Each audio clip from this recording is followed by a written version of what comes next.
नमस्कार आठमली समाचार आपको स्वागत जनाऊँ मु करुणाकर आसतु नजर पकईवा आज खबर उपर ଠାକୁରଗଡ଼ରେ ମା ବିମଳା ଓ ମା ଲକ୍ଷ୍ମୀଙ୍କ ମନ୍ଦିର ପ୍ରବେଶ ଉତ୍ସବ ସମ୍ପନ୍ନ।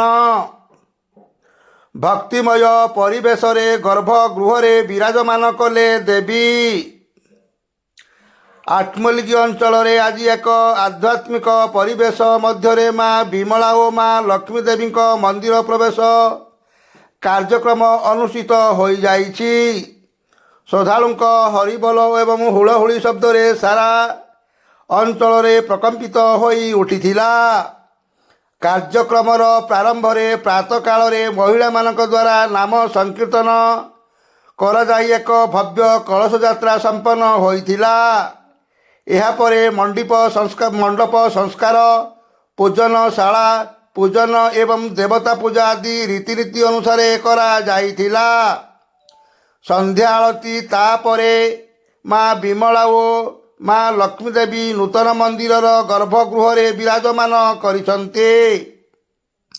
ଏହି ସମସ୍ତ ଧାର୍ମିକ କାର୍ଯ୍ୟକ୍ରମକୁ ପଣ୍ଡିତ ଅଶୋକ ମିଶ୍ର, ରିଙ୍କୁନାଲ ମିଶ୍ର, ପ୍ରଶାନ୍ତ କୁମାର ମହାପାତ୍ର, ରୁଦ୍ରମୋହନ ମିଶ୍ର ଏବଂ ନିର୍ମଳ ମିଶ୍ର ଶାସ୍ତ୍ରୀୟ ବିଧି ଅନୁସାରେ ହୋମଯଜ୍ଞ କରି ସମାପନ କରିଥିଲେ।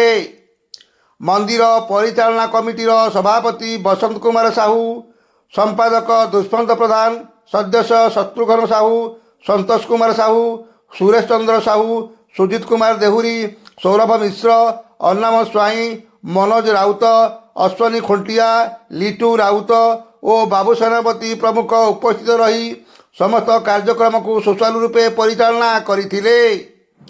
ଶାନ୍ତି ଶୃଙ୍ଖଳା ରକ୍ଷା ପାଇଁ ଠାକୁରଗଡ଼ ଥାନା ପକ୍ଷରୁ ବ୍ୟାପକ ବ୍ୟବସ୍ଥା କରାଯାଇଥିଲା।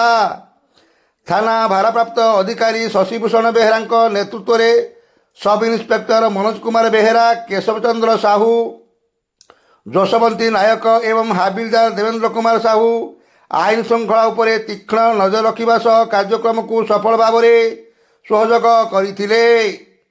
ବ୍ୟୁରୋ ରିପୋର୍ଟ, ଆଠମଲ୍ଲିକ ସମାଚାର।